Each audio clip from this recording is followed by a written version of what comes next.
An object is in circular motion. The radius of its motion is 2 meters and its period is 5 seconds. What is its velocity? A. 1.98 meters per second. B. 3.57 meters per second.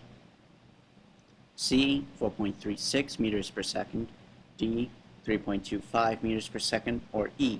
2.51 meters per second. Now, to answer this question, we have to understand two things about our circle. So first off, we understand that we're following along a circular path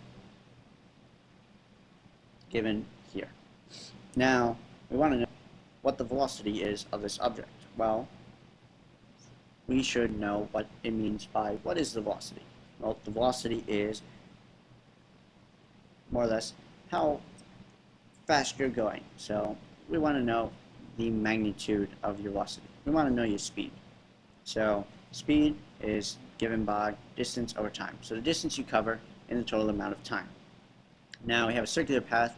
We know that its period is 5 seconds. Well, the period tells you the amount of time it takes to complete one cycle. Now, this is where the key point is. One cycle, meaning we go and follow along the entire path of the circle. So we're covering a distance equal to the circumference of our circle. Now, key thing to remember is what is the circumference of a circle.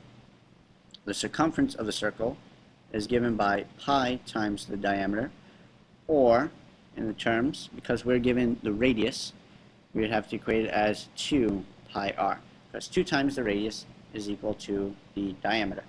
So we know that the distance that we're covering is 2 pi r. Now, to cover the distance of 2 pi r, it takes us a total of 5 seconds. So we can find our velocity by showing that the velocity is equal to the distance that we cover, which is the circumference, over the total time it takes to make that one complete revolution, which is given by the period. So here we have our equation for our velocity given by 2 pi r over the period.